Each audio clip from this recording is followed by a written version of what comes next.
This is Dr. Mark Leiser, and I've decided to do a series of 5 lectures on why I think the digital omnibus is so important. This is the second of those 5 lectures.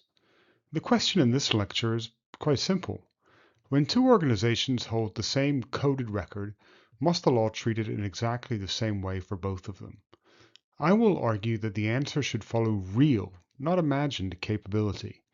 If one organization can identify a person and the other genuinely cannot, Article 4 should recognize that difference. The Omnibus can make that principle clear while keeping strong safeguards against concealment and abuse. Start with one patient record. A hospital is studying the early signs of a neurological condition. Before sharing the record with a European research consortium, it places the patient's name and number with a random code. The hospital keeps the key that connects the code to the patient. The consortium receives the medical measurements, but not the key. It has no access to the hospital system. Its staff work in a monitored environment. The contract forbids re-identification, and the consortium publishes only group results. For the hospital, the answer is easy. The record is personal data because the hospital can reconnect it to the patient. But what about the consortium? Should it carry the full legal position of the hospital even though it has no realistic way to identify anyone? That is the story we will return to throughout this lecture. It turns an abstract definition into a practical question about power. These two terms really should be taken into consideration. Personal data are information about a person who is identified or can be realistically be identified. Pseudonymization means replacing obvious identifiers, such as a name, with a code, while keeping the extra information needed to reverse that code somewhere else. Pseudonymization is valuable because it reduces exposure, but it's not a magic wand. If the same organization holds both the coded record and the key, it can still identify the person. The data remain personal for that organization. The harder question arises when the code and the key are genuinely separated. The law then needs to look at the recipient, but not only at the history of the file. Can that recipient get the key? Can it match the record with other information? Can it infer who the person is? In short, coding is a safeguard. Identifiability is a legal test. The Court of Justice confronted this structure in EDPS versus Single Resolution Board, usually shortened to EDPS versus SRB. The board had collected comments from people affected by its decisions. It sent coded versions of these comments to Deloitte. The board could connect the codes to identities. Deloitte could not access that database. The court did not say that coded data are always anonymous. It made a more careful point. The answer can depend on the actor. The comments remain personal data for the board. For Deloitte, they might not be personal if effective measures stopped it from reversing the code or identifying people in another realistic way. That places the organization inside the test. We ask, who holds the information? What other means that organizations can use, and what barriers actually constrain it? Our hospital and consortium therefore require 2 assessments, not one label pasted permanently onto the record. The GDPR's recital on identifiability gives us the right standard. It asks about the means reasonably likely to be used. In plain English, is identification realistically possible in this setting? That requires evidence. What other data can the consortium lawfully obtain? Can its staff cross into the hospital environment? How much time, money, and effort would matching require? What can current technology do? The answer can change as datasets or capabilities change. This is not a demand for zero risk. A remote, unlawful, or wildly expensive possibility should not decide the status of every record forever. But removing a name is also not enough if accessible data makes a match easy. The useful line sits between those extremes. Neither fantasy attacks nor bare labels, but a realistic view of this actor in this environment. The same dataset can therefore have different legal lives. At the hospital, the coded record remains personal data because the hospital holds the key. At the independent consortium, it may be non-personal if the consortium cannot realistically identify the patient. Now imagine that the consortium sends the record to a company with a named genetic database. That company may be able to make a match. the data becomes personal for that recipient. The planned transfer may also matter to the consortium's own assessment. That does not make legal status arbitrary. It makes status responsive to facts: actor, axis, purpose, and circulation. A conclusion belongs to a defined environment. It's not a permanent certificate attached to the file.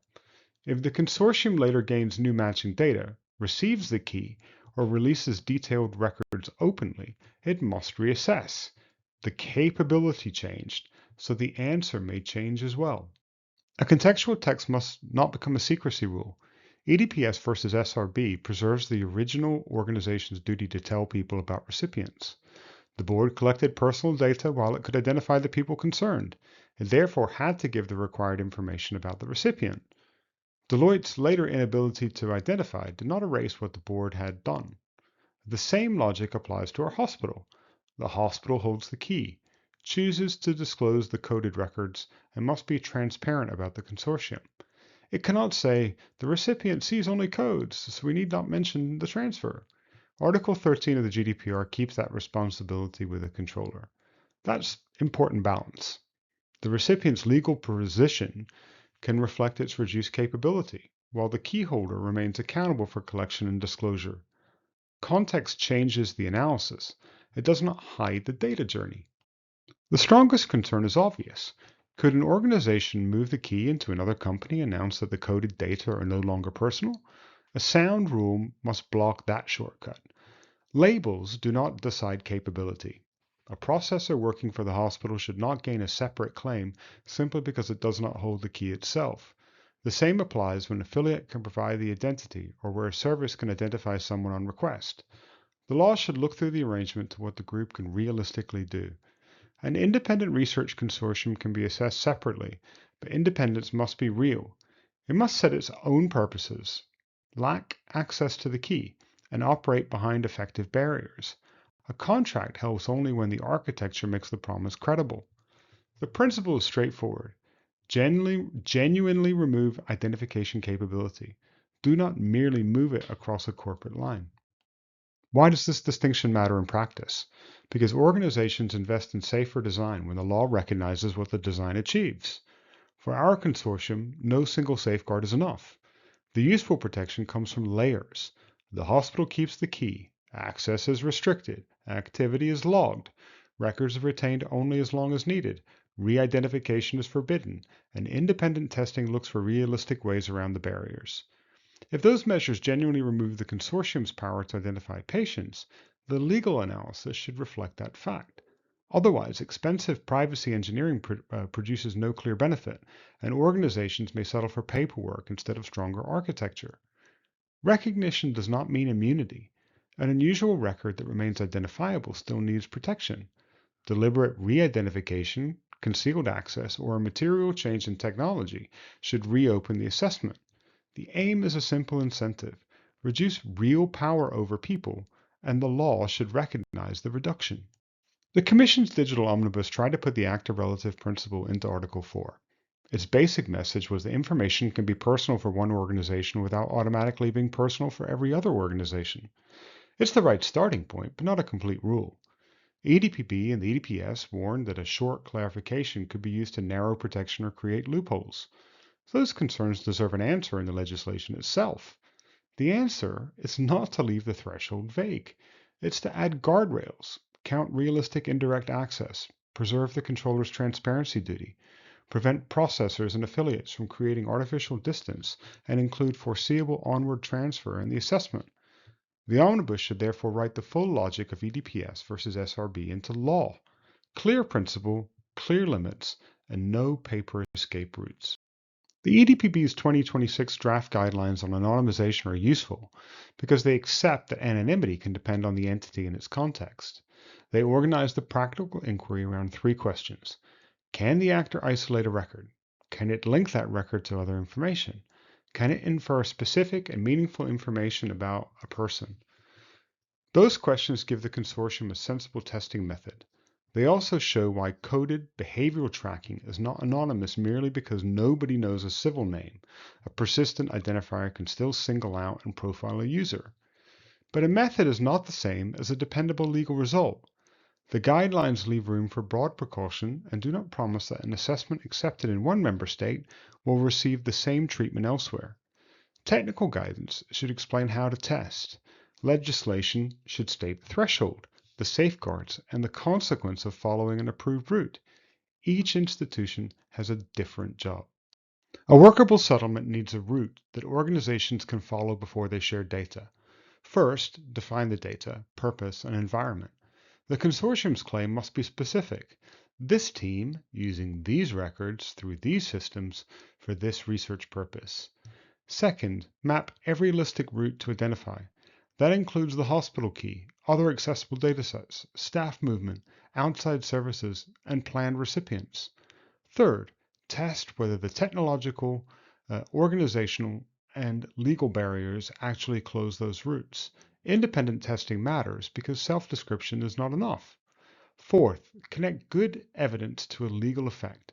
Article 29A could provide a rebuttable presumption that the classification was reasonable at the assessment date when an organization followed an approved method and credible assurance.